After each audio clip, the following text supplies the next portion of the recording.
Buenas chicos y chicas, bienvenidos a un nuevo podcast. Hoy os hablaré sobre la descolonización de Oriente Medio. Si queremos comprender la descolonización de Oriente Medio en profundidad, tenemos que empezar por imaginar cómo era la región antes de que existieran los estados actuales. Hasta la Primera Guerra Mundial, gran parte del territorio estaba integrado en el Imperio Otomano, una estructura política que, aunque en decadencia, había mantenido durante siglos un cierto equilibrio entre pueblos, religiones y comunidades muy diversas. No existían fronteras nacionales como las conocemos hoy. Lo que había eran provincias administrativas dentro de un gran imperio islámico con capital en Estambul. Cuando el Imperio Otomano fue derrotado en 1918, las potencias vencedoras, especialmente Gran Bretaña y Francia, no concedieron la independencia inmediata a los pueblos árabes, pese a que durante la guerra habían alentado revueltas prometiendo apoyo a la creación de reinos árabes. En su lugar, aplicaron el sistema de mandatos aprobados por la Sociedad de Naciones.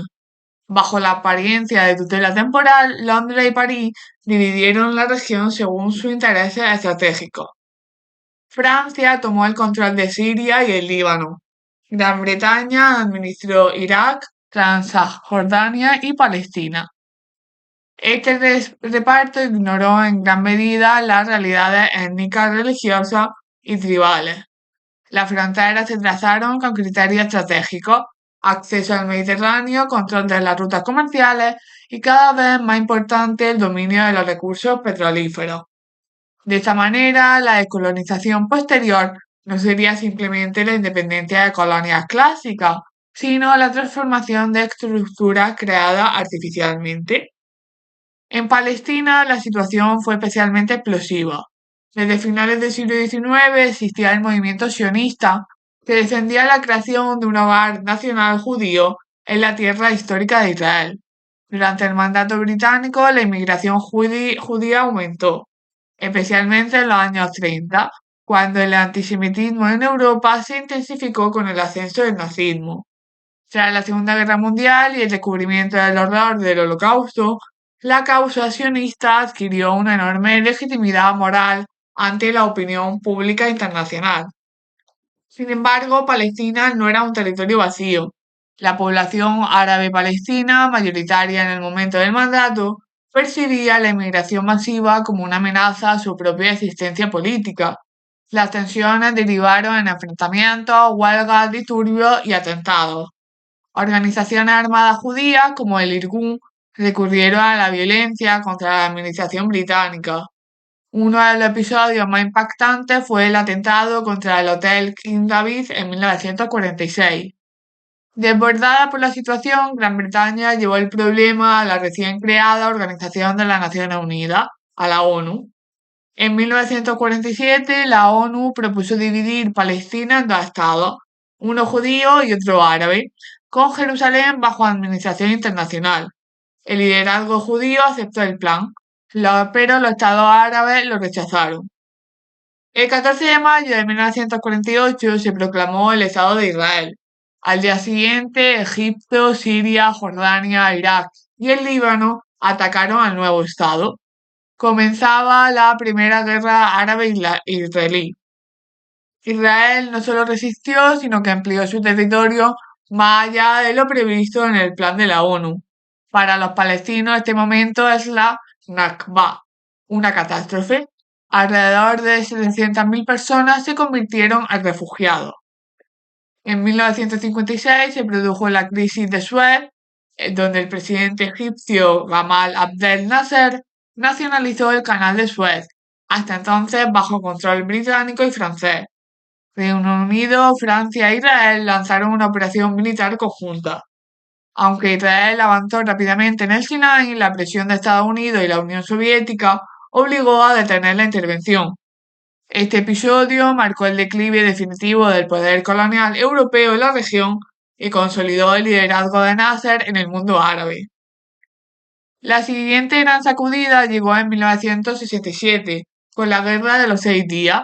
En apenas una semana, Israel derrotó a Egipto, Siria y Jordania y ocupó la península de Sinai, Gaza, Cisjordania, Jerusalén del Este y los altos del Golán. La magnitud de esta victoria transformó el conflicto. A partir de entonces, el problema central no sería solo la existencia de Israel, sino la ocupación de territorios palestinos y árabes.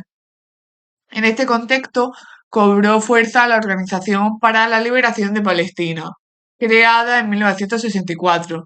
Su líder más emblemático fue Yasir Arafat, fundador de Fatah. La OLP combinó diplomacia internacional y lucha armada.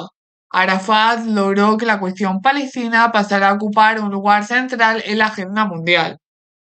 En 1973 estalló la guerra de Yom Kippur, donde Egipto y Siria atacaron por sorpresa durante la festividad judía a Israel. En los primeros días, las fuerzas árabes lograron avances importantes, pero finalmente Israel contraatacó. Aunque militarmente Israel volvió a imponerse, políticamente la guerra tuvo consecuencias enormes.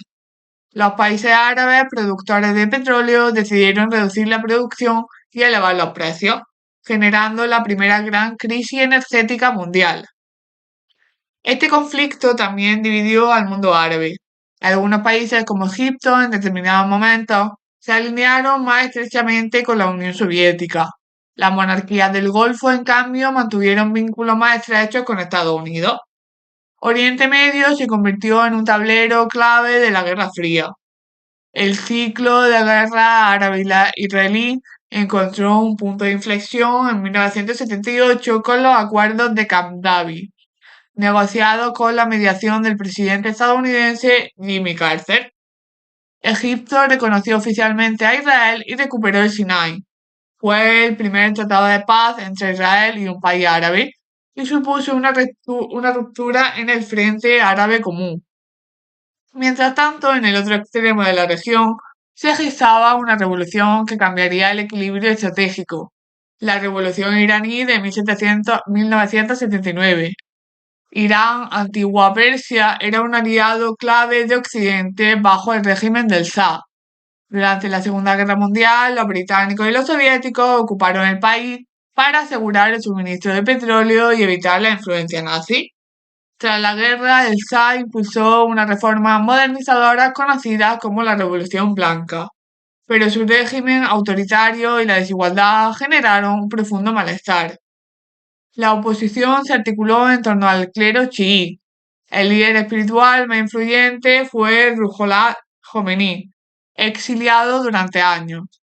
En 1979, tras las protestas masivas, el Shah abandonó el país y Khomeini regresó. Se proclamó la República Islámica de Irán, basada en el principio del gobierno del jurista islámico. El nuevo régimen adoptó una postura abiertamente anti-occidental y anti-estadounidense, especialmente tras la crisis de los rehenes en la embajada de Estados Unidos en Teherán.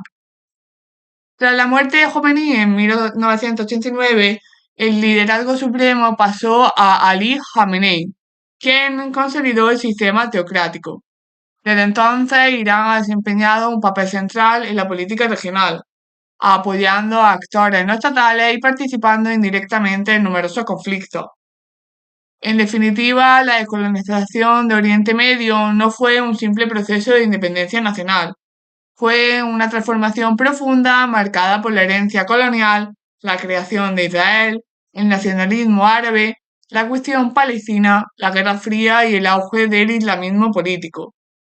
Las décadas de 1960 y 1970 no cerraron la herida, sino que sentaron las bases de muchos de los conflictos que siguen definiendo la región en la actualidad.